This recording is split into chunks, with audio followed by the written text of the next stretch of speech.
Good evening, church. And good evening din sa mga nanonood sa atin sa live. Sige po, tayo po tayong lahat.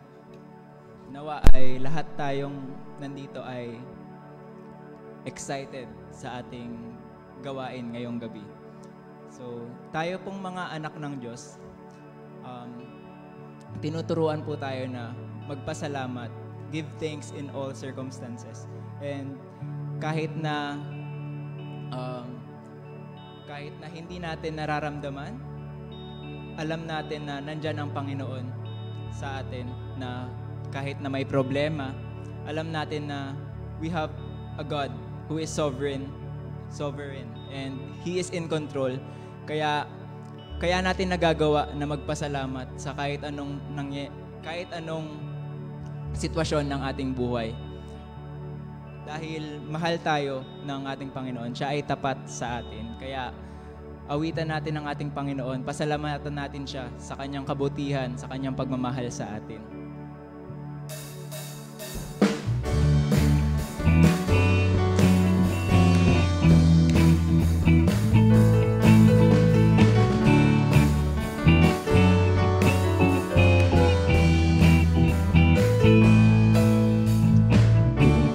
Aking mamasdan ang kalawakan, hindi ko maunawaan ang iyong dahilan kung bakit ako'y pinili mo't inalagaan. Hindi ko kayang isipin, hindi ko kayang sukatin ang pag-ibig mo, Jesus, na iyong binigay sa akin. Salamat, O Jesus, sa pag-ibig mo. Walang ibang nagmahal sa akin ng katulad mo. Salamat, O Jesus, sa pag-ibig mo. Ako'y magsasaya sa piling mo.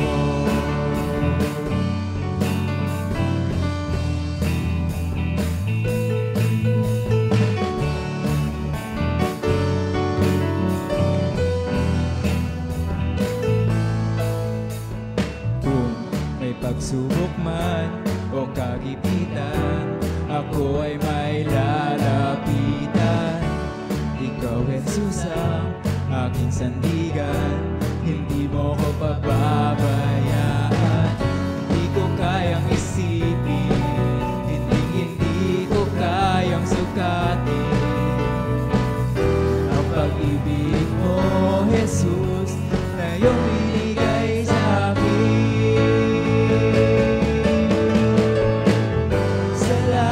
Salamat, O Jesus, sa pag-ibig mo. Walang ibang nagmahal sa akin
piling mo.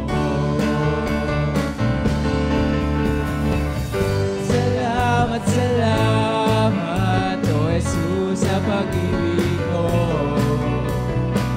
Walang ibang nagmahal sa akin ng katulad mo. Salamat, salamat, O Jesus, sa pag-ibig mo. Ako'y magsasaya sa piling mo. Ako'y magsasaya sa piling mo. Ako'y magsasaya sa piling mo.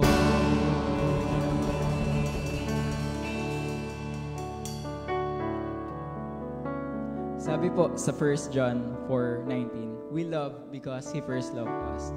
Tunay nga po na tayo, umiibig tayo sa Diyos dahil una niya tayong inibig. Una nating naranasan ang pag-ibig ng Panginoon. At tayo po ba ay iniibig ng Panginoon at nararanasan natin ang pag-ibig ng Panginoon? Yan. So, bilang response, di ba, sa pag-ibig ng Panginoon sa atin, tayo, iniibig din natin siya at pinupuri natin siya, ibinibigay natin ang kadakilaan na dapat ay natatanggap niya, papuri. Awitan po natin ang ating Panginoon.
Magandang gabi po sa bawat isa sa atin at sa mga kapatid po natin na kasama natin na nanonood sa kanilang mga tahanan.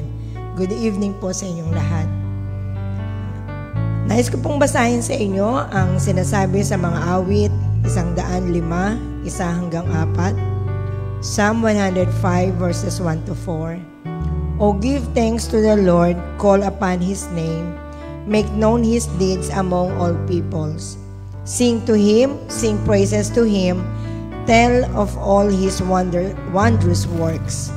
Glory in His holy name, let the hearts of those who seek the Lord rejoice. Seek the Lord and His strength, seek His presence continually. Tayo po ay manalangin. Panginoon, tunay nga na Ikaw ang aming kabanal-banalang Diyos. Walang katulad mo, Panginoon, walang anumang bagay, sinumang tao ang maaaring makatapat sa iyo sapagkat ikaw ay dakila. Tunay na buhay ka po sa buhay ng bawat isa sa amin at patuloy po namin nararamdaman ang iyong pagmamahal, ang iyong kabutihan, Panginoon. Kaya marapat lamang, Lord, na ibigay po namin sa iyo ang pinakamataas na pagsamba. At sa oras na to, Panginoon, hindi lamang sa pananalangin, lalo tigit, Panginoon, sa pagpupuri sa iyong pangalan, sa pagbibigay, Panginoon, ng parangal dahil ikaw ang Diyos na patuloy na gumagabay sa bawat isa sa amin. Nais namin, Panginoon, na ang gabing ito ay maging gabi ng pasasalamat sapagkat marami kang dakilang bagay na ginawa sa amin. Mga pagpapala na kung saan na-enjoy namin, Panginoon, sa aming buhay. And even po, yung mga panahon na kami ay nakakaranas ng mga pagsubok, ng kahirapan, sapagkat sa ganong panahon, mas lalo po naming nararanasan at nararamdaman ang iyong presensya, Panginoon. At sa gabi din ito, Panginoon, ay magiging gabi ng aming pagdulog sa iyo ng anumang mga dalangin, mga desires sa aming mga puso, mga alalahanin, Panginoon, na maaaring nagbibigay po sa amin ng kabigatan, Panginoon, at nawawalan po kami ng peace of mind. Hayaan mo, Lord, na sa gabing ito, magkasama-sama kami na idalangin ang bawat isa, Panginoon. At lalo tigit ang madinig, Panginoon, ang mensahe mo po. Ang aral na nais mo po na aming matutunan at maging bahagi na aming buhay bilang iyong anak. Kaya sa iyong pangalan lamang namin, Panginoon, itinataas at ipinagkakatiwala ang bawat bahagi po ng aming pananambahan, ng aming prayer meeting sa gabing ito. Ito pong aking dalangin sa pangalan ni Jesus. Amen. Makakaupo na po ang ating mga kapatid. Ako po ay nagpapasalamat sa Panginoon. Maraming dahilan para magpasalamat sa Lord. Una, salamat sa Panginoon dahil after nung birthday ko, parang ngayon na lang ako ulit makakapagpasalamat sa sa Panginoon dito sa prayer meeting. Pero syempre sa bawat araw ng buhay natin, kailangan yung pasasalamat ay laging nasa puso po natin. Nung last January 9, kami po ay nag-celebrate ng aming ika-30 anniversary ng aming pagsasama bilang mag-asawa ng ating kapatid na Sir V. Francisco. For 30 years, alam ko po na pinagpala kami ng Panginoon sa maraming bagay, lalo tigit sa buhay na taglay po namin bilang kanyang lingkod. Salamat po doon sa mga pagkakataon na siyempre, ang buhay pamilya ay merong mga panahon na masaya, merong panahon na malungkot, or panahon na masagana at panahon na nangangailangan. Pero ang maganda po doon sa lahat ng panahon na yon, ang Panginoon lang po ang aming kasama. Ang Panginoon lamang po ang aming tinatawagan at dinadalanginan. At dahil doon, salamat po dahil for 30 years kami ay patuloy po niyang binibigyan ng kalakasan, pagkakataon para ma-enjoy ang aming buhay. Salamat din po sa aming mga anak na patuloy niyang tinutulungan na lumakad sa daan na nais niya. Mga anak po namin na patuloy niyang sinasamahan sa mga plano, sa mga desisyon nila sa kanilang buhay. Salamat sa kalakasan na meron po kaming buong pamilya sa provision niya po sa amin. At alam ko po na marami pang nais gawin ang Lord sa buhay namin at marami pa po kaming nais niya na matutunan, na ipagawa sa amin. Kaya alam ko po na sa mga susunod na pagkakataon o taon ay patuloy niya po kaming gagamitin para sa ilalaganap ng kanyang gawain at higit sa lahat para po sa kanyang kapurihan. Salamat din po sa school na patuloy po niya na iniingatan, ang Brighter Light Preschool. Salamat sa Panginoon sa kabila na ang mga bata ay salit-salitan na nagkakasakit, nag-a-absent dahil sa mga karamdaman na uso rin ngayon. Pero nandoon yung kagalingan ng Panginoon sa bawat bata na ito. Every time na may mga parent mag-message, sabihin absent ang anak po nila dahil may karamdaman, ang aking sagot palagi ay ipag-pray ko sila or praying for God's healing, ganyan. So natutuwa sila at alam ko na sa ganung paraan tayo po ay magiging bahagi para ang mga magulang na ito ay pagkatiwala ang kanilang mga anak sa ating Panginoon. Salamat po dahil nung last Sunday ay nag-celebrate yung aking ate ng 70th years niya. Very thankful po kami sapagkat siya ay naging pangalawang nanay po namin dahil nung nawalan kami ng tatay, siya ang naging katuwang ng aking nanay sa lahat, simula nung maliit kami. Kaya nagpapasalamat kami sa Panginoon at inabot niya po yung ganyang edad. Papuri sa Panginoon sa kanyang kabutihan sa buhay ng ate ko at ng kanyang family. Salamat din po sa ministry na ipinagkaloob niya sa akin sa LSBWMU. Kami po ay nakapag-meeting at nakapagplano for the whole year. Ang dalangin po namin ay nawa ang kalooban ng Panginoon ang patuloy na maganap at ang mga naisin niya po ang patuloy namin na maisagawa sa buong taon ito ng 2024. Marami pa pong mga naka-line up na mga naisang Panginoon para sa mga kababaihan. Hindi lamang dito sa ating iglesia, kundi sa buong Luzon po.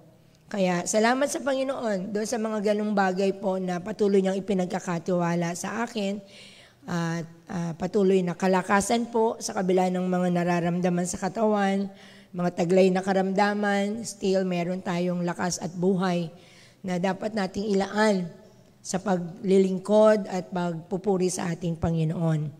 Kaya ito po yung pagkakataon mga kapatid. I encourage you. Huwag po nating sayangin ang pagkakataon. Ibalik natin sa Panginoon. Anumang bagay ang ating naranasan, yan ay para sa kapurihan ng ating Panginoon.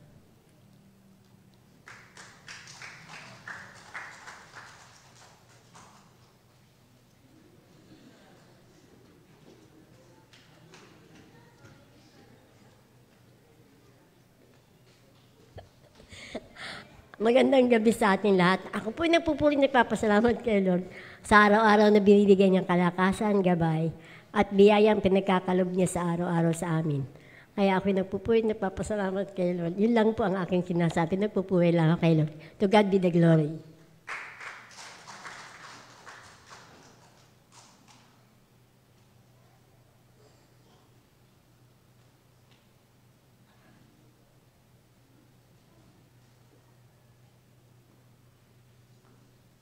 Magandang gabi po sa ating lahat. Ako po ay nagpupuri at nagpapasalamat sa Panginoon sa pagkakaloob niya na kagalingan. Although meron pa rin konti, pero alam ko na ang Lord ang nagbibigay sa akin ng lakas. Almost 3 weeks. Sakit pa rin. Hindi ako nakakapag-charge kasi nahihiya ako, ubo ko ng ubo. Sabi ko nga kay baby, ayoko mag-charge kasi baka mama, nakaka-disturbo ako. Wala kang ganawa kundi ubuhin ako na ubuhin. Salamat sa Panginoon na yung huling doktor na pinuntahan ko, although sabi niya, pagaling ka na, hindi na kita bibigyan ng antibiotic. Hindi ako mapakali kung walang antibiotic. Nagpunta ko sa iba para bigyan naman ako ng antibiotic.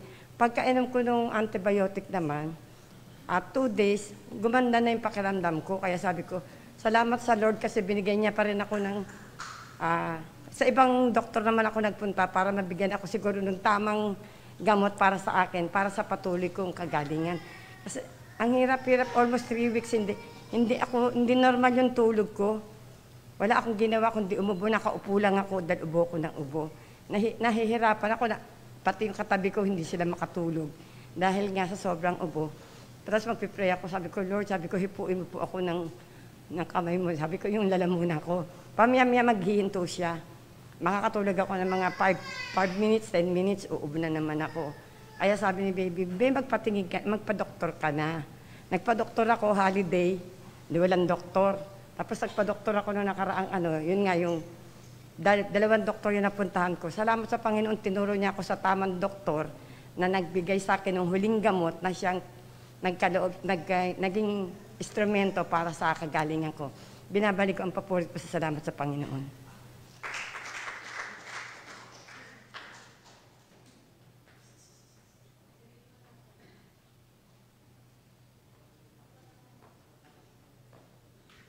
Magandang gabi po sa ating lahat. Ako rin po nagpupurit, nagpapasalamat sa Lord. Unang-una sa pag-ingat niya sa aking pagbibisikleta, pagpasok, hanggang sa aking pag-uwi. Pangalawa, nagpapasalamat ako sa Kanya, sa provision niya, sa kalakasan at karunungan na binibigay niya sa mga anak ko sa eskwela. Salamat, patuloy niyang binibigyan to ng karunungan pagdating sa kanilang pag-aaral. Salamat din sa akin doon sa ginawa niya sa buhay ko na talagang nilipat niya ako ulit ng trabaho kung saan mas magagamit niya ako sa buhay ko na binigay niya. Salamat kasi magagamit ko ulit na magkaroon ng Bible study sa trabaho ko at talagang ninanais to ng puso ko. At salamat kasi binalik niya ako doon para mag-handle ulit ng Bible study doon sa trabaho ko. Pangatlo, nagpapasalamat ako sa Lord doon din sa buhay din na talaga na madalas ko ito pinagpapasalamat doon sa buhay na binago niya. Kasi talagang naiba na rin kasi yung tingin ko kay Bien, talagang nakikita ko na rin sa kanya yung paglilingkod.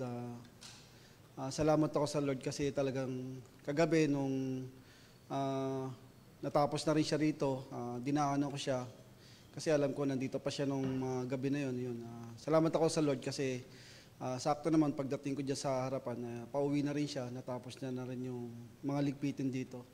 Sabi ko, para mapawi ko rin yung itig sa kanya, sabi ko, tara, cornic na lang tayo dyan. Madalas na naman kami, nagko-cornic lang kami dyan sa Mian, Sobrero sa Mian.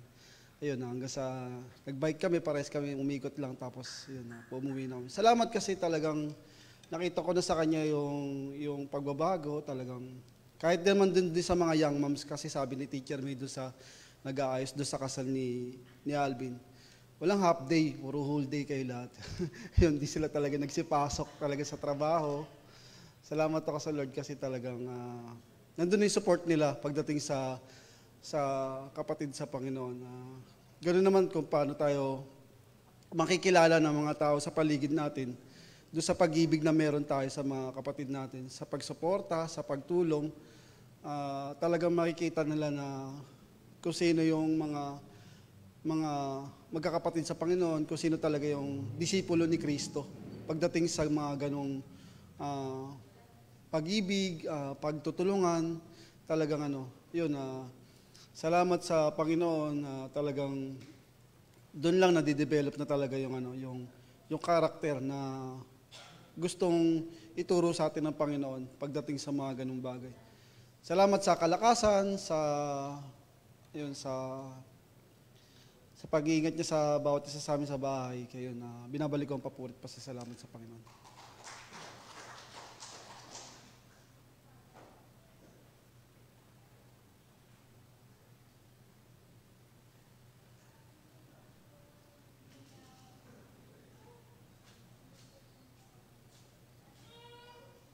Good evening po sa lahat.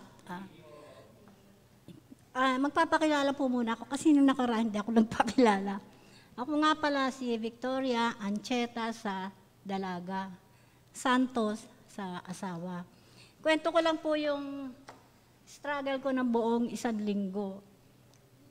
Last Wednesday, ganito, maga pa lang sabi ko, attend ako ng prayer meeting. Pero habang humahapon, giniginaw na ako, nilalagnat na ako. Sabi ko, ay, hindi ko kaya. Nag-online na lang ako. Pagkatapos, lumipas ang mga araw, nagsabado. Ay, sabi ko, makaka-attend ako ng Bible study. Kasi medyo malakas na. Hindi pa rin. Kaya nag-text ako kay pastor. Hindi ako makaka-attend, pastor. Nilalagnat pa ako, may sakit ako. Sama mo na lang ako sa prayers mo, sabi ko sa kanya. After that, linggo, magsisimba sana, mag-church. Hindi ko rin kaya.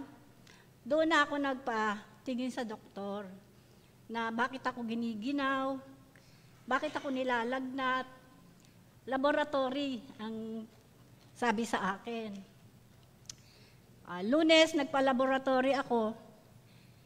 Ang lumabas nga UTI na medyo binigyan lang ako ng doktor ng antibiotic.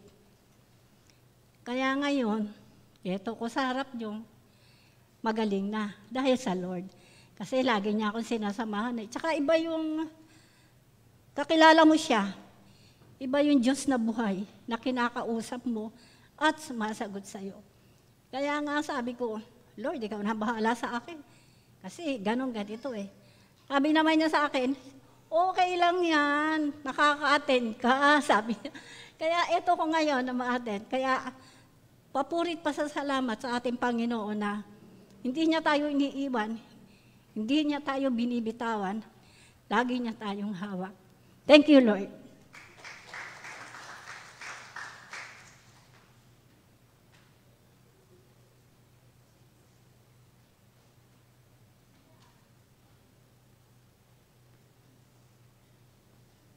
Ang gandang gabi po sa atin lahat.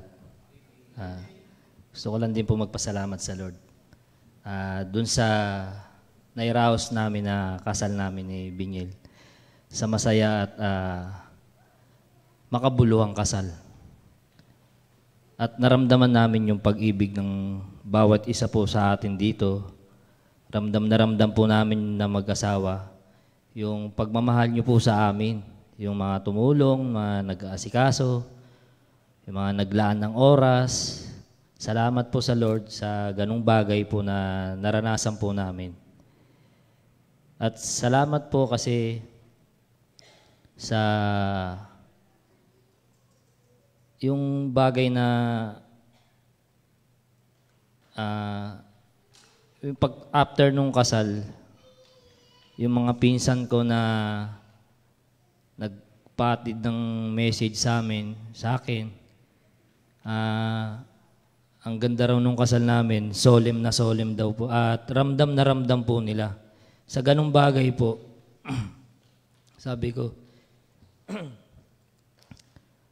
yun na po yata yung hudyat nung yung naranasan namin na ito na kasal namin, na yung ginugusto namin mag-asawa na maramdaman nila yung kung ano yung nararanasan namin ngayon. Na yung hindi namin naranasan noon na nasa dati pa kaming reliyon. So, sabi niya, insan, ang daming, yung mga kapatid mo, tinablan siguro. Sabi niya, kasi abang nagme-mensahe kanina yung pastor, tsaka yung sa wedding vow mo, yung kapatid ko raw, nakikita niya parang medyo naluluha yata. Sabi ko, salamat. Salamat sa Lord sa ganun. At salamat sa mga taong ginagamit niya sa pagpahatid ng pag-ibig sa mga magulang namin. Salamat sa paggabay niya. Salamat po sa mga blessings na natanggap po namin. Salamat sa pag-iingat, sa pag-iingat sa pag-drive ko ng e-trike, sa pag-iingat niya sa mga anak ko. At salamat sa mga bagay na natanggap po namin ngayon. Marapat lang po na sa kanya ang kataas-taasang papuri. Salamat po sa Lord.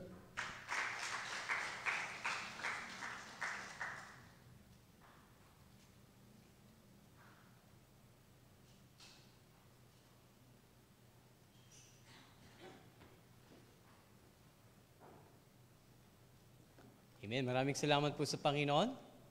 Good evening po. Nakangiti kayo. Okay. Maraming salamat sa Lord at sa mga nagpasalamat po ngayong gabi. Salamat din po sa Panginoon. Ang ubo ko po ay 10% na lang. Okay. So mga 10 ubo lang ako ngayon.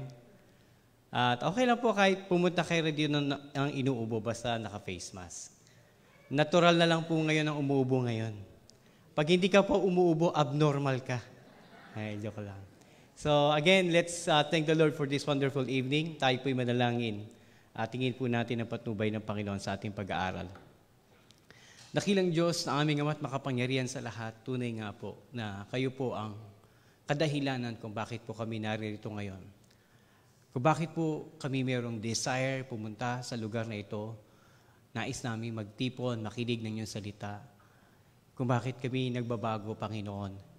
Hindi dahil ito sa kagustuhan namin, kundi ito po yung kagustuhan niyo sa amin at ang pagkilos ng makapangyarihang banal na Espiritu sa aming mga buhay. Hayaan mo, Panginoon, sa gabing ito na hindi lamang madagdagan yung aming kaalaman, kundi mabago po kami, Panginoon, sa pamamagitan, O Diyos, ng inyong biyaya. Kaya, Ama, pangunahan niyo po kami. Ito po aming panalangin sa pangalan ni Jesus. Amen. Ating pong pag-aaralan ngayon sa gabing ito ay patungkol sa truthfulness o pagiging totoo. Ano bang ibig sabihin ng truthfulness o pagiging totoo? Isang malalim na definition ng aking nabasa, sabi niya, ang truthfulness now is what you are when no one sees you. Yung ikaw na lang mag-isa. Kung ano ka nung mag-isa ka at wala nakakakita sa iyo, yun talaga ikaw. Totoo nga naman, kapag may mga taong nakapaligid sa atin, nagiging limitado yung ating kilos, yung ating pananalita, especially pag nandito tayo sa loob ng bahay-sambahan. Pag tayo ay nasa pamilya na natin, maaring nadadagdagan o yung mga ibang pag-uugali na hindi pinapakita sa loob ng bahay-sambahan ay nakikita na sa loob ng tahanan. Lalo higit kapag tayo ay mag-isa na. Sa binabrowse natin sa cellphone, bagay na ginagawa natin na tayo lang ang nakakaalam at kapag tayo lang mag-isa. Yun daw tayo. Yun ang totoong tayo. Hindi nais ng Panginoon na iba tayo sa tahanan at iba tayo sa bahay-sambahan. Ang nais ng Diyos ay maging totoo tayo. Kung anong pinapakita natin dito na maganda at tama, gayon din ang pakita natin sa saan man tayo naroroon. Sa trabaho, sa tahanan, at lalo higit kapag tayo ay mag-isa na. Ito ang nais ng Panginoon. Dahil ang Diyos po ay katotohanan. Yun po yung kanyang karakter. At ito yung nais niyang makita sa atin. Ang Diyos ay pag-ibig. Nais niyang makita sa atin ay pag-ibig. Ang Diyos ay walang kasinungalingan. Ayaw niya na tayo ay magkaroon ng kasinungalingan o yung kaplastikan o pagiging hipokrito. Ang sabi nga sa John chapter 4:24, sabi rito, ang Diyos ay Espiritu at ang sumasamba sa Kanya ay dapat siyang sambahin sa Espiritu at katotohanan. Anong ibig sabihin? Pag sinabing ang Diyos ay Espiritu, ibig sabihin ang Diyos ay hindi nakikita. So dapat mo siyang sambahin kahit hindi mo siya nakikita.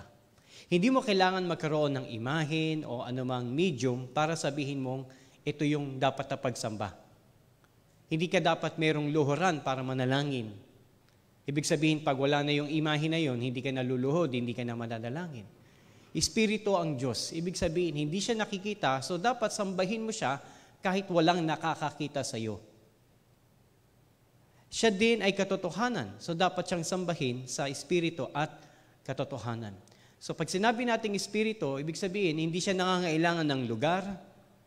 Ibig sabihin, kahit saang lugar ka, dapat ka sumamba. Hindi lang pag nasa loob ka ng bahay-sambahan. Hindi lang araw ng linggo o araw ng Miyerkules, kundi araw-araw.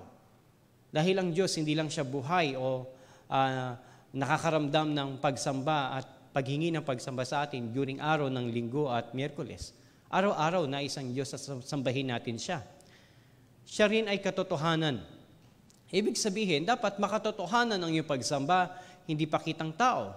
At ang pundasyon ng katotohanan mula sa salita ng Diyos, kaparaanan ng Diyos, kung paano siya sasambahin, ay nakasulat sa kanyang salita, yun ang dapat mong gawin. Huwag mo siyang sasambahin sa paraan na gusto mo. Sambahin mo ang Diyos sa paraan na gusto niya. Pagdating po sa pagsamba, ang Diyos po ang magdidikta kung ano ang nararapat sa hindi nararapat. Kasi maaari kang mag-alay ng mali sa Panginoon at sabihin mo na yun ay pagsamba. Pero hindi naman yun ang nire-require ng Panginoon. So lagi nating tandaan na ang pagsamba ay nakadepende sa Diyos at sa Kanyang salita. Hindi nakadepende sa atin. At sambahin natin siya sa Espiritu araw-araw, saman tayo naroroon. At katotohanan, ibig sabihin ayon sa katotohanan ng Kanyang salita. So ibig sabihin dito sa salita na ito, ang gusto ng Diyos, tunay na pagsamba. Ikalawang talata, Salmo 86, talatang 11. Panginoon, ituro niyo sa akin ang inyong pamamaraan. At susundin ko ito ng may katapatan. Bigyan niyo ako ng pusong may takot sa inyo. So hinihingi dito ng umaawit na kung ano yung pamamaraan ng Diyos. Upang hindi siya magkamali sa paraan ng kanyang pagsamba, ang prayer niya, Lord, ituro mo sa akin kung ano yung pamamaraan mo. Ano yung ways mo kung paano kita sasambahin. And the scripture explicitly telling us what are the ways how to worship God. Actually, nandito po sa salita ng Panginoon ang do's and don'ts when we worship God. At sabi niya, susundin ko ng may katapatan, bigyan niyo ako ng pusong may takot sa inyo.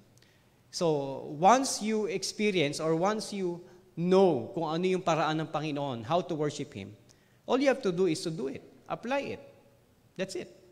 If your prayer is, Lord, teach me your ways, and the Bible will teach you His ways, or God's ways, and then what do you do with the teachings that you have heard? Put it in your mind, that's it? Then you know already? No. You have to apply it. Sabi nga, learning without application is abortion.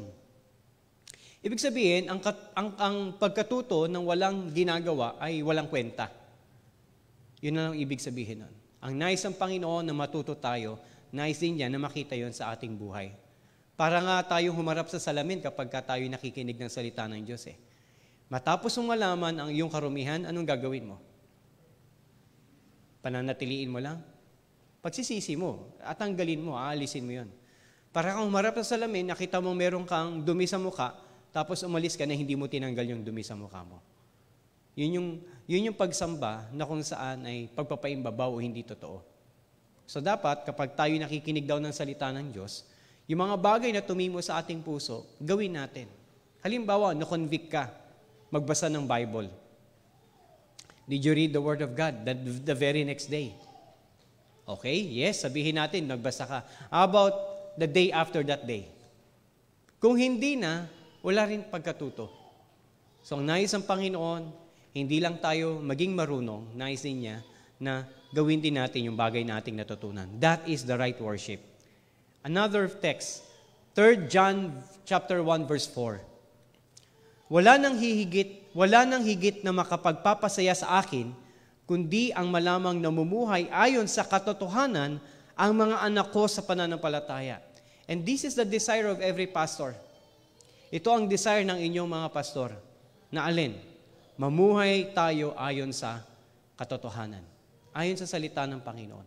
Hindi ayon sa kasinungalingan. 1 John 1:6. Kung sinasabi nating may pakikiisa tayo sa Kanya, which is sa Diyos, ngunit namumuhay naman tayo sa kadiliman, nagsisinungaling tayo at hindi namumuhay ng ayon sa katotohanan. ang pamumuhay ang magiging batayan kung ikaw ba talaga ay nasa kadiliman o nasa kaliwanagan. Hindi sapat na sabihin natin, nakakilala na ako sa Panginoon. Mananampalataya ako. Wait. Nakikita ba sa gawa? Naipapamuhay ba? Kasi ang tunay na liwanag, hindi mo yan kayang itago. Ganyan din ang tunay na mananampalataya.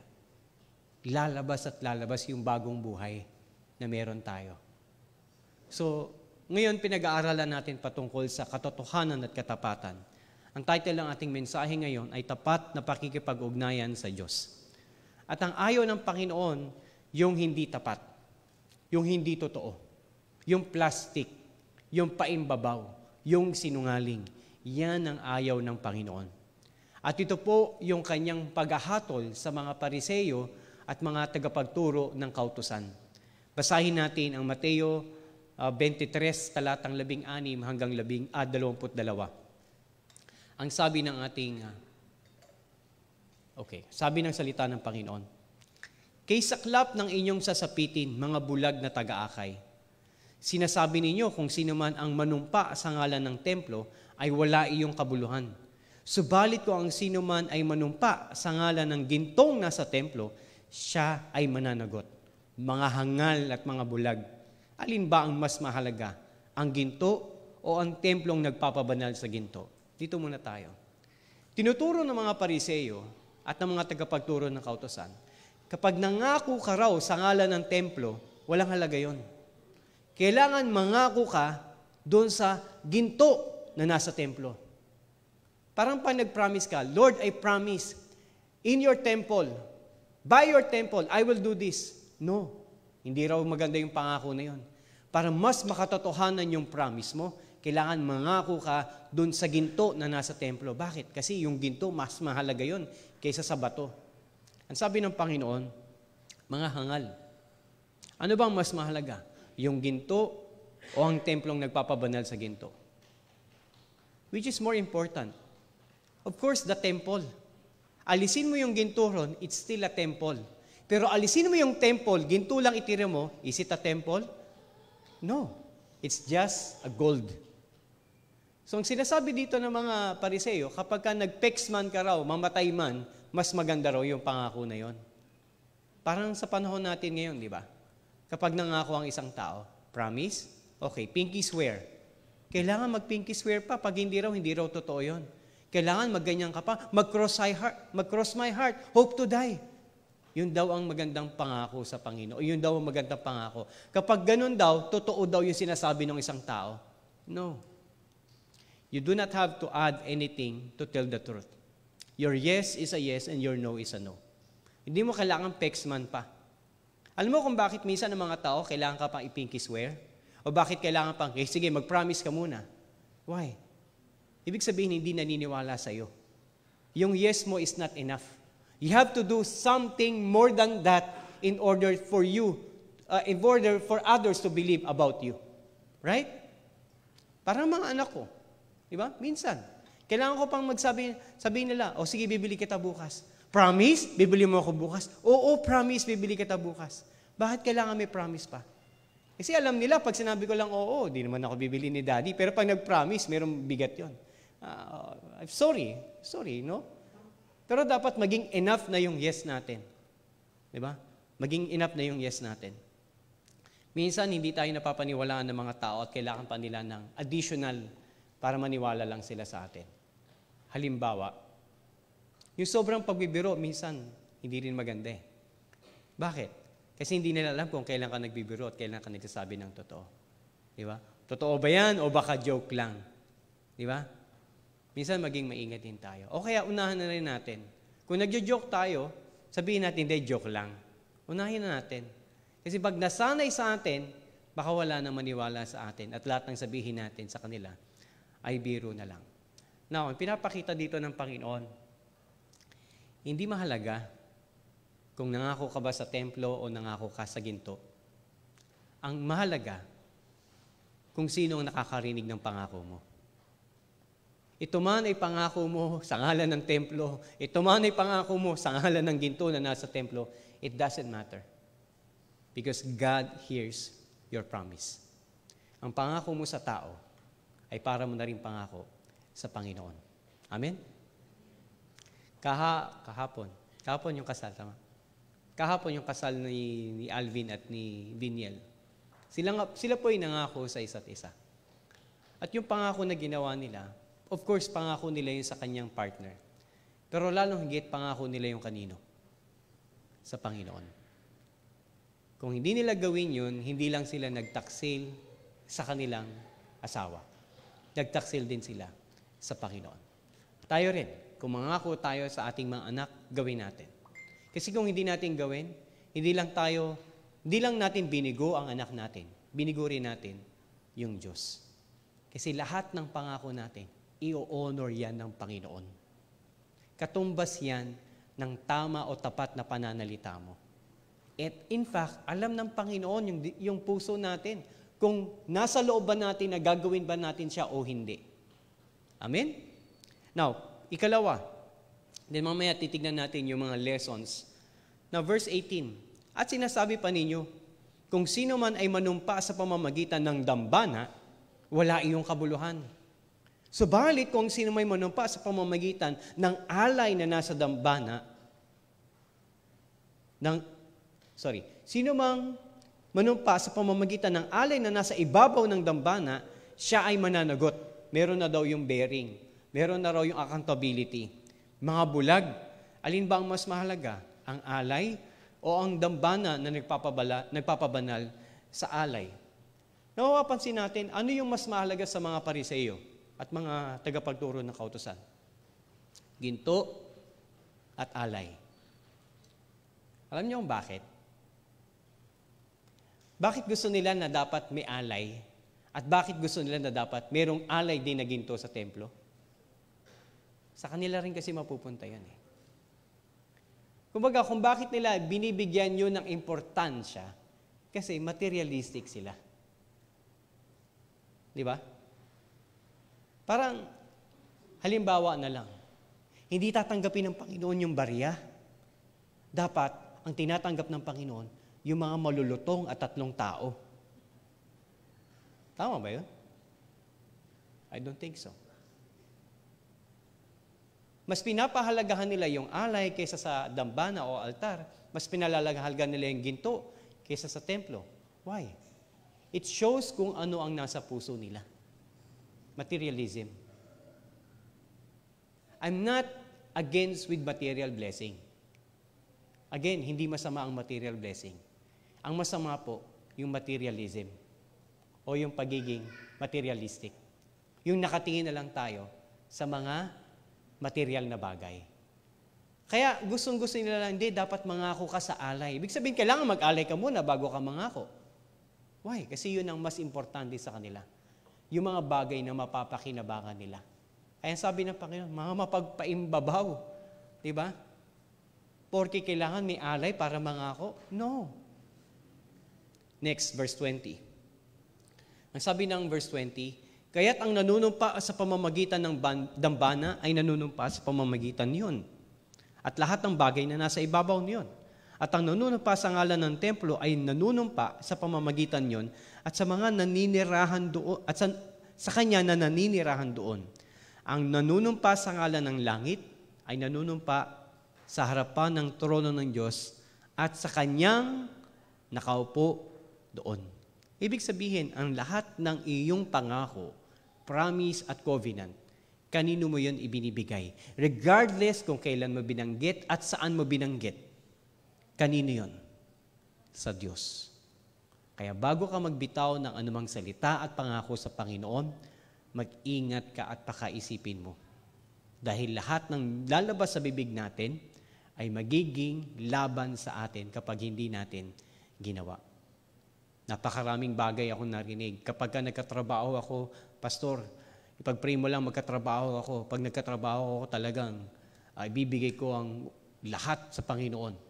Yung magta-tithe talaga ako, mag-offering talaga ako, at yung mga Bible studies, hindi ko yan kakalimutan. Nagkatrabaho. Sumahod. Tapos na. Hindi na rin nakita sa gawain. napakabilis mangako ng mga tao na wala naman talagang intention gawin yon. Pero sa mga taong intentional talaga, mahirap magbitiw ng pangako. Iisipin mo talagang mabuti kung ito bang ipapangako mo ay kaya mong gawin. Kaya mong gawin. So anong tinuturo sa atin itong talata na ito? Unang-una, ayaw ng Panginoon na mapagpaimbabaw, ayaw niya ng sinungaling, ayaw niya ng hindi tapat. Ang tapat na pakikipag-ugnayan sa Diyos ay, number 1, tapat sa salita. Kung hindi ka marunong magtapat sa iyong salita, hindi ka rin pakikinggan ng Diyos sa iyong mga panalangin. Hindi niya rin pakikinggan ang anumang pagpupuri na iyong gagawin. So dapat maging maingat tayo sa salita natin. Sabi nga ng Biblia, di ba? Ipagsusulit natin ang bawat salita na lumabas sa ating bibig. Mas marami kang sinabi, mas marami kang ipagsusulit sa Panginoon. Pastor, ibig bang sabihin, manahimik na lang tayo? Hindi.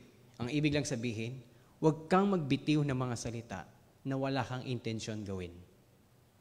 Ito man ay pangako mo sa bata, pangako mo sa asawa, pangako mo sa kapatid. Dahil lahat ng ito ay pinangako mo sa Panginoon. Sa Panginoon. Sa tao ka nangako, pero ang Diyos ang nakikinig. At ang Diyos, naaalala niya ang bawat bagay na sinasabi natin. Kaya po sa Biblia, yung witness po, napaka-importante. Kasi yung witness magsasabi ng totoo. At kapag ang witness nagsinungaling sa Biblia, sa Old Testament, kapag nagsinungaling yung witness, kung ano yung dapat na hatol dun sa taong nasasakdal, pag nagsinungaling siya, sa kanya ibibigay. Halimbawa, sinabi niya na, itong taong ito, nakita ko pinatay niya yung kaibigan niya, pero hindi naman. Pag napatunayan nagsisinungaling yung witness, alam niyo gagawin sa witness? Kung ang death penalty ang ipapataw dun sa tao na pinagbintangang pumatay, yun ang din ang ipapataw sa kanya. So, napaka-importante ng pagtasabi ng totoo. Sabi ng Biblia, huwag tayong magsinungalingan sa isa't isa. Tayo na lang minsan magkakapatid, di ba? Sa Panginoon. Ayaw na ayaw ng Panginoon ang taong nagsisinungaling. Bakit kaya ayaw ng Panginoon ang taong nagsisinungaling? Dahil sino ba ang ama ng kasinungalingan? Satanas. Kung ikaw ay sinungaling, ipinapakita mo lang na hindi ka anak ng Diyos. Anak ka ng dyablo dahil siya yung sinungaling. Pastor, paano po ba yan? Nakapagsinungaling ako. Confess mo sa Panginoon at huwag mo nang ulitin. Okay? Now, darating tayo sa point na mababawasan talaga yung pagsisinungaling natin. Dahil tayo binabago ng Panginoon. Pero sa hindi tunay na mananampalataya, mamumuhay yan sa kasinungalingan. Mamumuhay sa kasinungalingan. That's why lying is a major offense. Major offense. Kahit sa mag-asawa. Tama?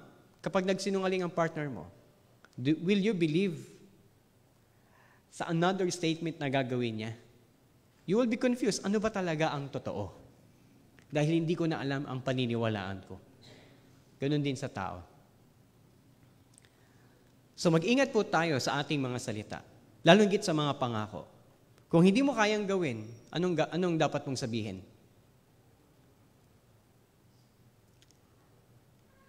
Sa biyaya ng Panginoon, kung loloobin ng Panginoon, pupunta ako sa birthday mo.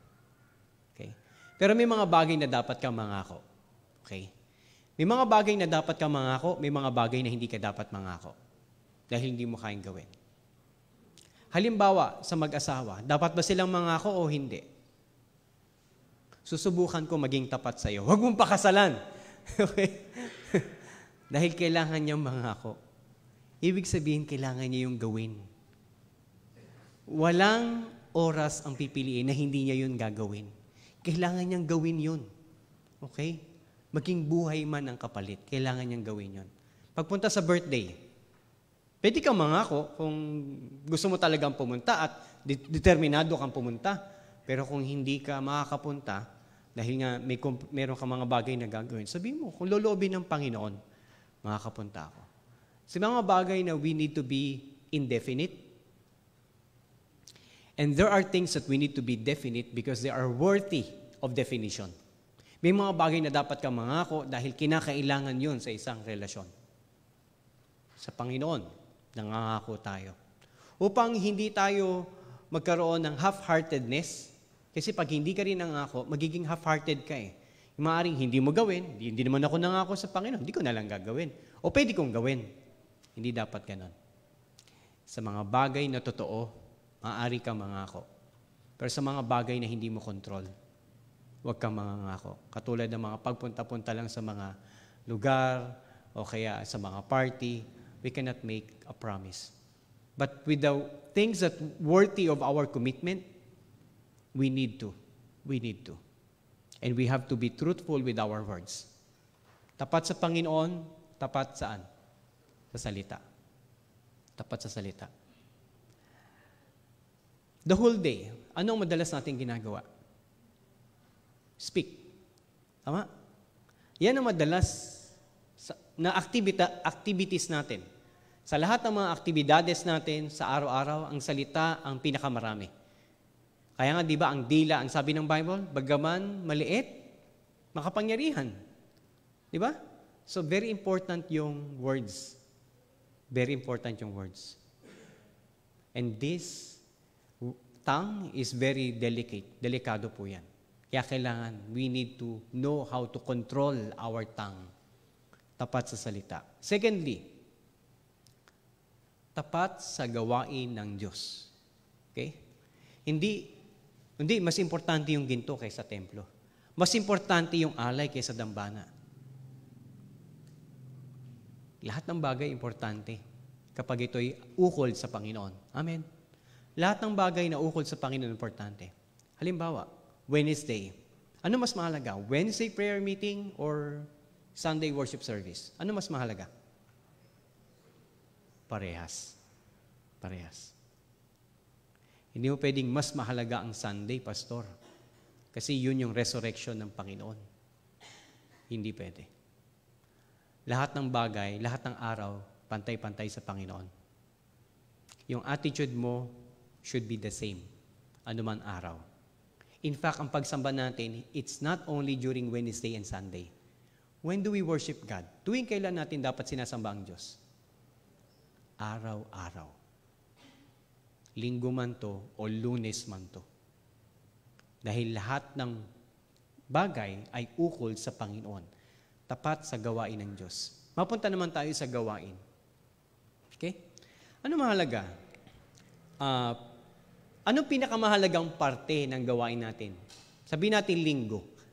Ano yung mga parte ng gawain natin? Meron tayong awitan, tama? Prayer, ano pa? Pakikinig ng salita ng Diyos, giving, tama? Offering, ano pa? Batian, tama? Ano? Announcement, sige, kasama natin. Ano ang pinakamahalaga sa lahat ng yon? Word of God? Singing? Prayer? Ano pang pinakamahalaga? Lahat. Lahat. There is no such thing as less important in spiritual activities. Everything is of equal importance. Although ang kumakain ng oras na marami is the Word of God. Okay? But it doesn't mean the Word of God or the preaching of the Word of God is the most important. No. Everything is important. Fellowship, announcement, giving, Word of God, prayer, singspiration. I hope it's not our attitude. Sa Word of God na lang ako darating kasi yun ang importante. Magpapalit na lang ako sa singspiration. Nag-aawitan pa naman eh. Di ba? Uy, bilisan mo, malilate na tayo. Okay lang yan. Nagkakantahan pa lang. Ano ba? Tapos na yung kantahan, okay lang. Pastoral prayer pa lang yan. Uy, ano na? Word of God. Tara, bilisan natin, Word of God na. No. Wala tayong pinagkaiba sa mga Pariseo kapag ano ng paraan natin ng pagsamba. Katulad ng inaawit ng Salmo, ituro mo sa akin ang iyong paraan. Is that the way that God wants us to worship? The answer is no. Kung hindi pala importante pag-aawitan, sana tinanggal na natin. Di ba? Kung hindi pala importante ang fellowship o yung pagbabatian, sana tinanggal na natin. Bakit pa natin siya nilagay kung di siya importante? Since nandyan yan, means importante siya. And some of us, if not most of us, are guilty of putting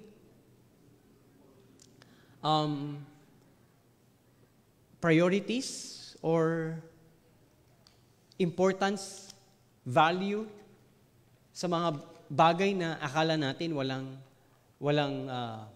importansya, which is hindi naman. Lahat ng bagay importante sa Panginoon. Sometimes we are creating distinctions, okay? Priorities, distinctions, to escape our responsibilities. No. All of us will be responsible sa Panginoon. And your worship that is not in accordance to the way of God is not acceptable worship in His sight. Ulitin ko. Ang pagsamba na ginagawa mo nang naayon sa iyong sariling pamamaraan ay hindi katanggap-tanggap sa Panginoon dahil hindi yun ang kanyang pamamaraan. Sa pagsamba, hindi tayo ang masusunod. Hindi oras natin ang masusunod, kundi ang Panginoon. Huwag mong sabihin, it's better late than never. No. That's our mentality. That is our reasoning. But that is not the reasoning of God. Pastor, kung valid yung reason, kayong dalawa ng Panginoon mag-usap, huwag mo akong isama. I cannot distinguish the validity of your reason. Hindi ako magsasabi, it's okay. No, it's God. Because you are not worshiping me. I'm also His worshiper. Ako rin, naghihingi rin ako ng excuse sa Panginoon.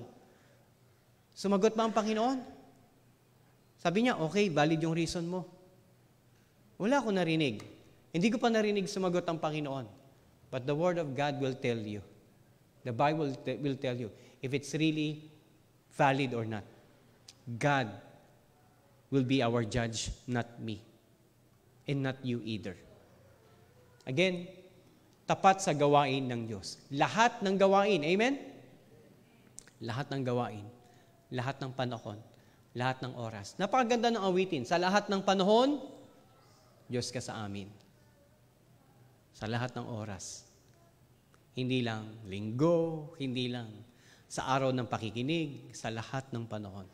Yun ang gusto ng Panginoon. Next, of course, tapat sa Diyos.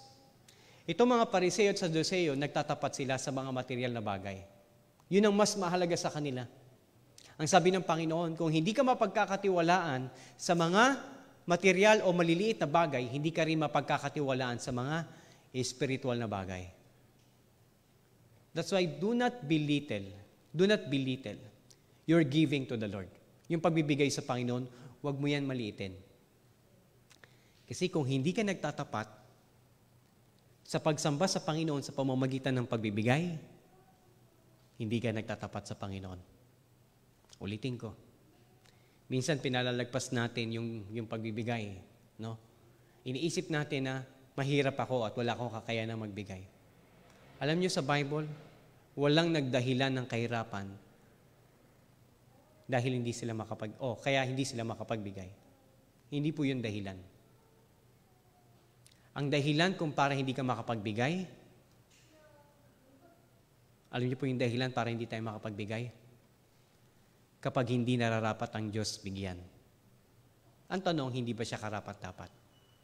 Hindi ka ba niya pinagpala?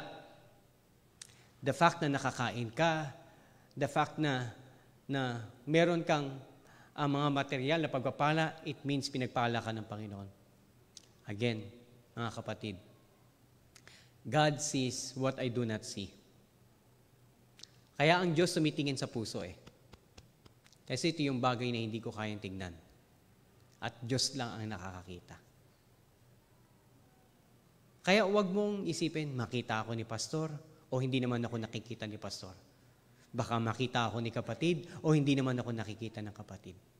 Hindi yun Makita ka man o hindi ka makita, wala kaming pakialam dun. Hindi namin yun kayang saklawan. Hindi kita kayang bantayan sa lahat ng oras. Hindi ko pwedeng tignan ang lahat ng kilos mo. Pero ang Diyos, alam niya ang lahat. Kahit yung puso natin. Kaya sa iglesyang ito, lagi niyong tatandaan, we only worship one. We only serve one. And that is God.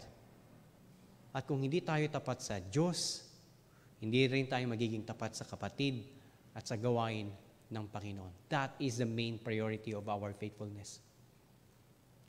At ang Diyos ang nakakaalam kung sino talaga yung tapat sa hindi tapat. Pagdating ng panahon, lagi kong sinasabi sa atin, harap tayo sa Panginoon, isa lang ang gusto nating marinig. Halika, aking tapat at mabuting alipin. Kung hindi tayo nagtapat, hindi rin tayo naging mabuting alipin. Huwag nawa sana na pagdating natin sa harap ng Panginoon, ako na pastor, sabi niya sa akin, Pastor Ditz, pasok ka na lang. Hindi ka naman naging tapat eh. Hindi ka naman naging mabuti. Papasukin tayo dahil sa biyaya ng Panginoon. Pero nais pa rin natin marinig yung sasabihin ng Panginoon sa atin. Kasi once in a lifetime lang yung mangyayari. Isang beses lang yung mangyayari. Sabihan ka ng Panginoon, Mel, aking tapat at mabuting alipin. Lahat ng taong naroon, maririnig yun. What if dumating tayo doon sa langit? Lahat kayo nasabihan ng very good, ako hindi. Sakit nun. Di ba? Pero di na natin yun may babalik. Kaya dito pa lang sa lupa, magtapat na tayo. Tapat sa salita, tapat sa bawat gawain ng Panginoon. Panalangin, pagbabasa, linggo, miyerkules, araw-araw, pag-aawitan, pagbabatian, lahat ng bagay, ipagtapat natin sa Panginoon. At doon tayo magiging tunay na tapat sa Diyos. Amen? Tayo po'y manalangin. Dakilang Diyos, maraming salamat po. Tunay nga na Ikaw ang nakakasukat ng aming katapatan. Alam mo, Panginoon, kung kami tapat sa pananalapi, tapat sa oras, tapat sa inyong gawain, lalong higit tapat sa iyo, tapat sa aming salita. Nakikita mo, Panginoon, ang aming puso. Patawad, O Diyos. Kung minsan, inais naming maging maayos sa tao, mabango sa harap ng tao. Ngunit, hindi naman kami, Panginoon, maayos sa iyo. Umaalingasaw, Panginoon, yung baho namin na kami lang ang nakakaalam at ikaw. Patawarin mo kami, O Diyos. Tulungan niyo po kami maging tapat sa iyo. Dahil ito lamang, Panginoon, ang nais mo, na magtapat kami sa iyo.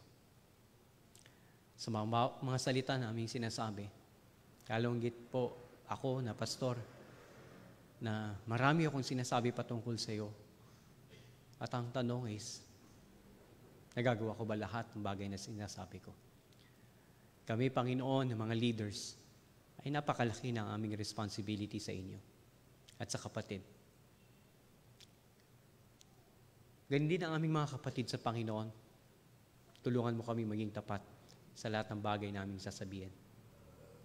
At sa bawat gawain mo, Panginoon, huwag namin tignan ang iba na hindi importante, ang araw na hindi mahalaga, kundi sa lahat ng panahon, sa lahat ng oras, hindi nababawasan ang iyong pagka-Diyos at ang iyong kabanalan, at ikaw ay karapat-dapat sambahin. Tulungan mo rin kami, Panginoon, palagi na maging tapat po sa inyo. Kung dumating ang panahon na kami mamili, kung magtatapat ba kami sa tao, sa boss namin o sa iyo, piliin namin, Panginoon, na maging tapat sa iyo. Maraming salamat, O Diyos, sa paalala na ito. Ito po aming panalangin sa pangalan ni Jesus. Amen.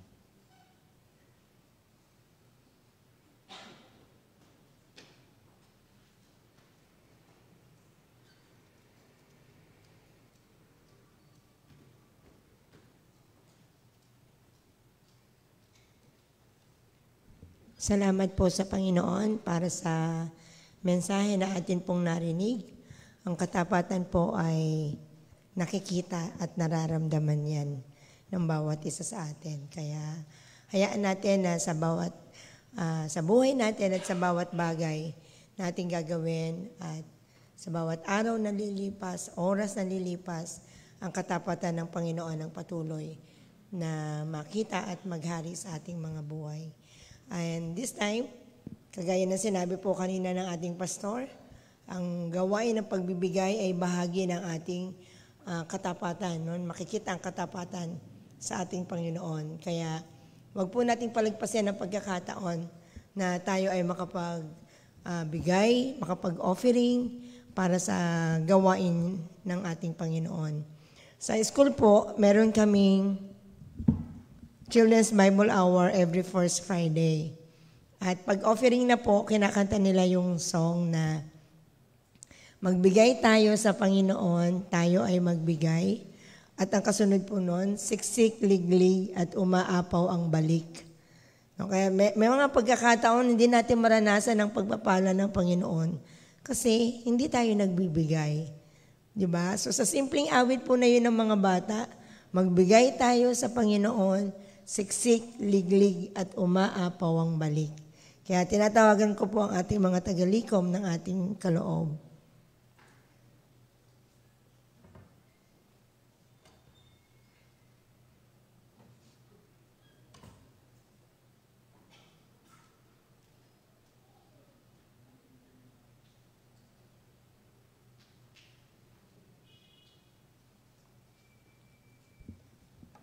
Tayo po ay manalangin. Panginoon, marami pong salamat sa mensahe na aming narinig. Salamat po sa patuloy na pagtuturo mo sa amin, Panginoon, kung paano kami mamuhay ayon sa iyong paningin, ayon sa iyong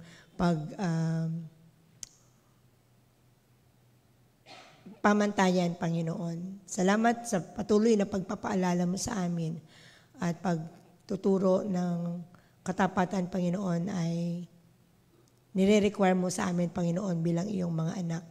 At tunay nga po na hindi kami magiging tapat kung patuloy kaming mamumuhay sa paraan na nais namin, Panginoon. Kung patuloy kaming mamumuhay sa buhay na kami ang pumipili. Ang nais mo po, Panginoon, na kami ay laging nakaayon sa iyong mga salita, sa iyong katotohanan. At dalangin ko, Lord, na sa time na ito, may you find us faithful, Lord, and with gladness, maging bahagi kami, Panginoon, sa gawain ng pagkakaloob. Pagpalain mo po, Panginoon, ang mga kaloob na ito para sa iyong gawain. Ito po aking dalangin sa pangalan ni Jesus. Amen.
Isang biyaya po na malaman po at may paalam sa atin na ang lahat ng bahagi ng ating gawain ay mahalaga.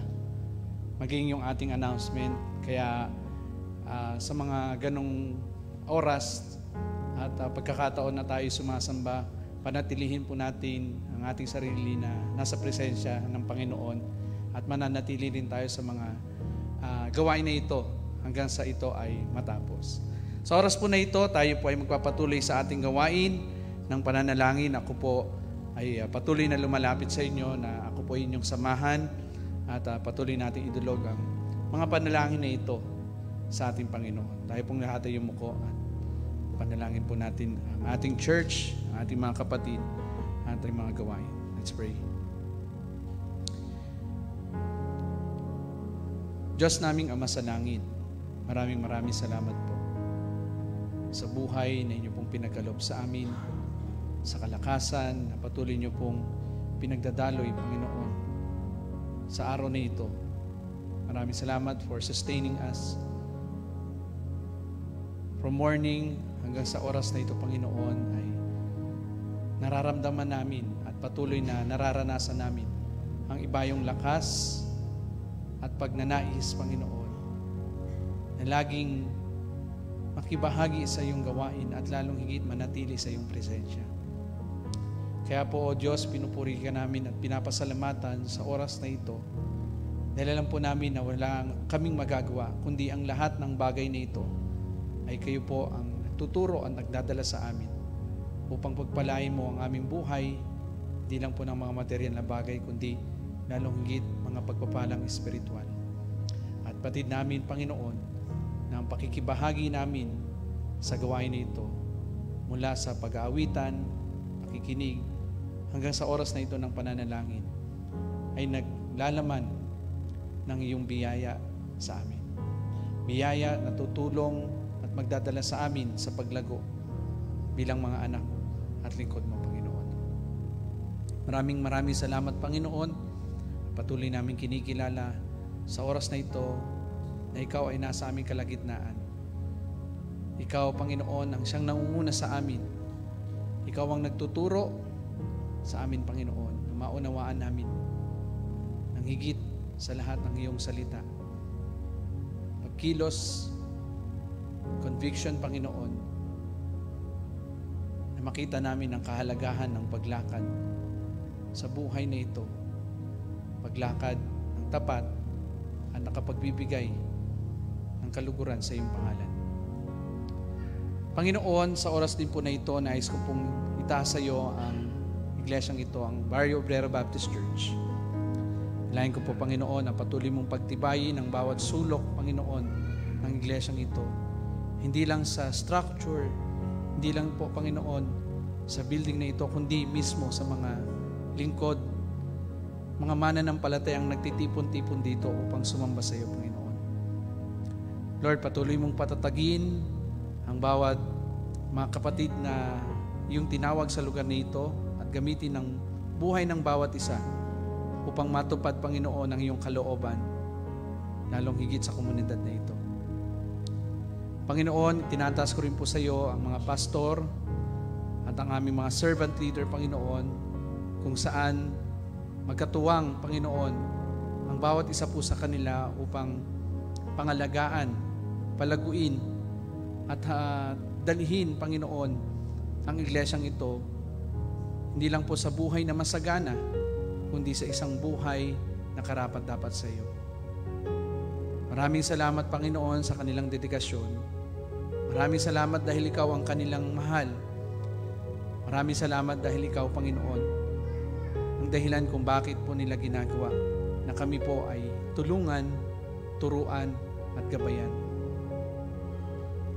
Maraming salamat at patuloy niyo pong ingatan ang kanilang buhay, kanilang pamilya, at patuloy na gamitin, Panginoon, ang buhay ng bawat servant leader po namin para sa kaluluwalhati ng iyong pangalan at sa ikatutupad ng iyong layunin sa lugar nito. Lord, maraming salamat din at patuloy naming itinatas ang bawat leader po namin na ito sa inyo. Lalong higit sa darating na Sabado ay sila ay magpupulong, magmi-meeting, magpaplano, Panginoon, para sa gawaing na inyo pong pagkakatiwala at inyo pong gagawin sa taon na ito para sa buhay ng iyong mga anak. We pray for wisdom. We pray for a heart na patuloy na i-desire, Panginoon, ng pusong ito na ikaw ay mapaglingkuran ng tapat, Panginoon. Bigyan niyo po sila ng karunungan, Panginoon. Bigyan niyo rin po sila ng kalakasan. Ingatan niyo po ang bawat isa po sa kanila at tinataas po namin sa iyo ang bawat lingkod mo na ito. Nalangin rin po namin ang mga gawain na iyo pong pinagkaloob sa iglesyang ito mula sa mga kalalakihan, kababaihan, hanggang sa mga young people, young professional, hanggang sa mga Sunday schoolers po namin. Lord, maraming salamat dahil nagbubukas ka ng mga ganitong opportunity para po matulungan, Panginoon, ang bawat isa po sa amin na pangalagaan at masubaybayan, Panginoon, ang paglago ng bawat isa. Tulungan mo, Panginoon, kami na as we engage, Panginoon, at maging bahagi ng mga gawain na ito, ng mga ministeryong ito, ay patuloy na dumating sa punto ng aming buhay na kami rin po, Panginoon, ay maglilid at patuloy na mag-i-encourage, Panginoon, sa iba pang mga miyembro ng church at sa mga magiging miyembro pa, Panginoon, ng church na ito upang dalhin sila sa buhay na karapat-dapat para lamang sa iyo. Samahan niyo rin po, Panginoon, ang ilang mga gawain namin katulad ng Bible study, ang mga fellowship, ang mga outreach program namin, Panginoon, ang mga kapatid namin sa dagat-dagatan. We lift up to you ang mga gawain na ito, Panginoon, because we know na magtatagumpay at lalago, Panginoon, ang mga gawain ito dahil, Panginoon, kayo lamang ang nangunguna at may kapangyarihan para magtagumpay at sumagana, Panginoon, ang bawat ministeryong ito. Gabayan niyo rin, Panginoon, ang mga tagapanguna ng mga ministeryong ito at patuloy na itinataas ang kanilang buhay sa inyo, Panginoon. Sa oras din na ito, Panginoon, nais ko pong ilapit sa inyo, Panginoon, ang ilan sa mga kapatid mo namin na sa ngayon, Panginoon, ay dumaranas ng mga problemang pisikal. Dalayan ko, O Diyos, na patuloy niyo pong kalingain ang mga kapatid po namin na ito. Some of them, Panginoon, ay nagpapalakas din po from the previous illnesses, Panginoon, na kanilang naranasan. Katulad po ng aming Tatay Fred, ingatan niyo po ang kanyang kalusugan at patuloy na bigyan siya ng ibayong lakas araw-araw, Panginoon. At kung loloobin mo, Panginoon, na manumbalik ang kanyang maayos na pangangatawan, ay patuloy naming ipagpapasalamat at ikagagalak ang mga bagay na ito. Pero sa puntong ito, Panginoon, ay patuloy naming inilalapit sa iyo na patuloy na ingatan, Panginoon, po ninyo. At patuloy na ang iyong mabiyayang kamay ang patuloy na mga laga sa kanya. Ganun din po ang aming Dr. Lisa. Bless mo, Panginoon, ang kanyang buhay. Pagkalaw mo siya lagi ng kalakasan at magbukas ng opportunity upang anuman ang kanyang gawain, Panginoon, mula sa kanyang propesyon hanggang sa kanyang patotoo, ay patuloy na magdala ito ng mga kaluluwa, Panginoon, na maglilingkod at mananampalataya rin sa iyo, Panginoon. Na makita ang kanyang buhay na ikaw lamang, Panginoon, ang nagpapatibay nito. Dalayan ko rin po ang aming Kuya Deng. Patuloy na hipuin mo, Panginoon, ang bahagi ng kanyang katawan na nasuring mayroong bukol. We pray for healing at katulad po ng panalangin namin before, kung paano nyo po siya pinagaling, paano po tinanggal ang mga bukol sa bahagi ng kanyang katawan na ito, ay patuloy na hinihiling po namin at nagmamakaawa po kami na maranasan niya pong muli ang bagay na iyon sa kanyang buhay. Lord, dalayan ko rin po sa iyo ang ilan sa aming mga kababaihan, mga nanay po namin, na kung saan some of them, Panginoon, ay nag-i-struggle sa karamdamang pisikal, ng bahagi ng kanilang katawan ay merong pananakit. Ang ilan po sa kanila, Panginoon, ay merong nararanasan din na pagtaas ng presyon, may problema sa puso, may problema sa kalusugan. Lord, tinataas ko po sila, tinataas ko po, Panginoon, ang bawat nanay po namin na ito sa inyo. Ang aming Nanay Seni Aguila, Nanay Seni Leander, ang aming Nanay Adji, Nanay Emma, Ate Julie Andaya, ang aming pong Ate Baby Castro, ganun din po ang aming Deaconess Moring, Nanay P. Lord, dalahin ko po, Panginoon, ang bawat isa po sa kanila. Patuloy na itinatas ko po, Panginoon, ang kanilang kalalagayang pisikal. Sustain niyo po sila, Panginoon, sa pamamagitan ng mga gamot na kanilang iniinom, na maging malaking tulong ito, Panginoon, upang mapabilis at maibsan, Panginoon, ang anumang nararamdaman nilang sakit sa kanilang katawan. Ngunit alam po namin, Panginoon, sa iyong mapagpalang kamay at makapangyarihang kamay, ay makasusumpong sila ng lubos na kagalingan. Kaya po inilalapit po namin sila sa inyo. Patuloy niyo rin palakasin at patatagin ang kanilang puso, Panginoon, at pananampalataya sa iyo. Panginoon, itinatas din po namin sa iyo na sa oras na ito ang aming Ate Josie Boricano. We pray na patuloy niyo pong pangalagaan ang kanyang kalusugan, lalong higit sa punto na ito na recently, Panginoon, kanina ay naitakbo siya sa emergency. We pray na nawa sa balitang aming narinig na makakauwi rin siya, Panginoon. Dalangin ko, O Diyos, na patuloy mo siyang ingatan sa iyong mga kamay. At patuloy na kagalingan po ang aming dalangin para po sa aming Ate Josie Boricano. Pagpayapain mo rin, Panginoon, ang puso ng kanyang pamilya na nag-aalala sa kanya, Panginoon.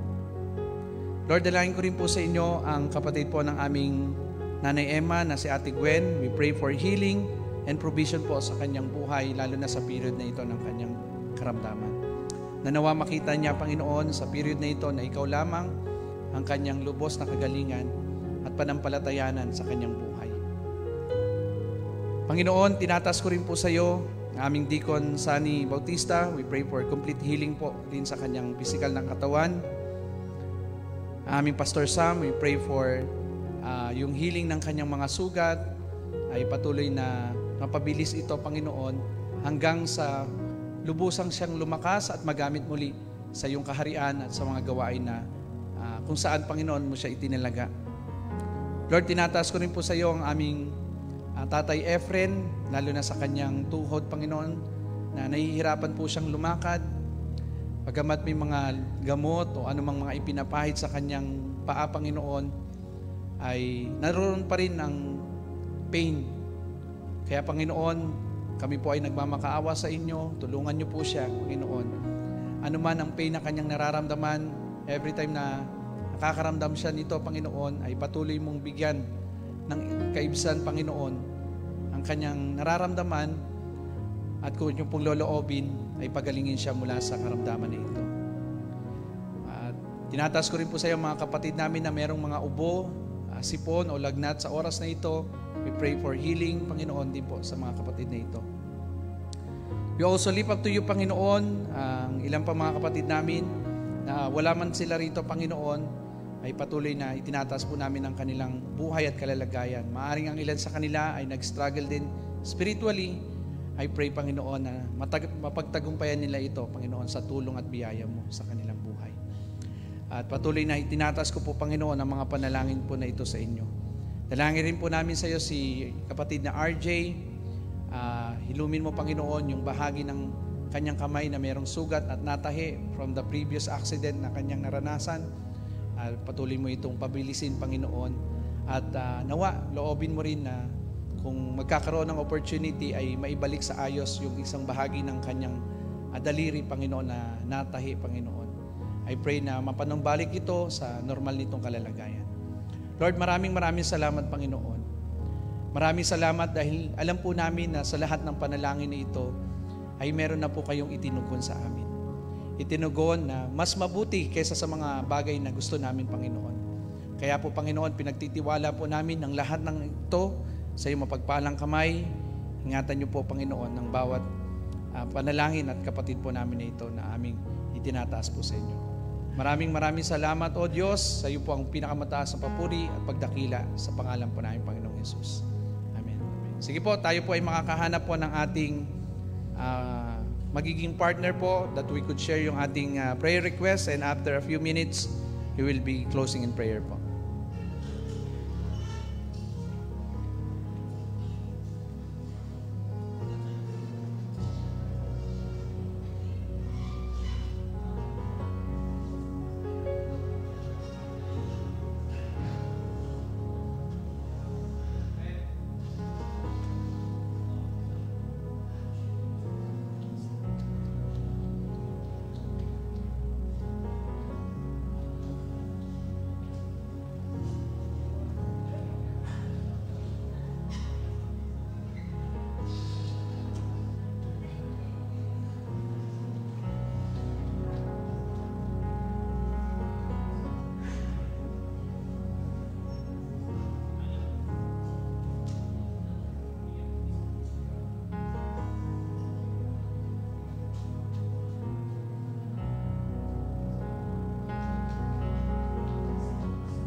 Sige po, para po sa mga kapatid na tapos na, tayo po ay magbukas na sa panalangin. For those who are not yet done, you may just continue praying. Kasama po ang ating mga kapatid. Let's all pray. Panginoon, maraming salamat for this night. We have enjoyed yung inyong presence. Maraming salamat sa kaligayahan na patuloy niyo pong inilalagay sa aming puso. Maraming salamat sa desire, Panginoon, na inyo pong pinag-aalab sa amin to join ang mga gawain katulad na ito. Maraming salamat dahil ikaw ang naglalagay sa aming mga puso, Panginoon, ng kahalagaan ng pagiging tapat na lingkod, Panginoon. Samahan niyo po kami, Panginoon, 10 ng mga kapatid sa iglesyang ito na patuloy na hubugin ang aming buhay sa isang buhay na karapat-dapat at nakapagbibigay ng ngiti sa iyong mga labi. Samahan niyo po rin, Panginoon, ang mga kapatid na uuwi sa bawat tahanan ngayong araw na ito, sa oras na ito. Ang iyong proteksyon nawa ang patuloy na gumabay at ang iyong pag-iingat, Panginoon, ang lagi niya ng maranasan. Samahan niyo po kami and patuloy na balik kami sa mga gawain na meron kami for this week. At patuloy mong gamitin, Panginoon, ang mga gawain na ito para mas lalong maabot namin, Panginoon, ang komunidad na ito. At patuloy na magdala ng mga kaluluwa na mananampalataya at makakaranas ng iyong awat biyaya. Ingatan niyo po ang bawat isa. Ito po aming dalangin sa pangalan po namin, Panginoong Hesus. Amen. Magandang gabi po.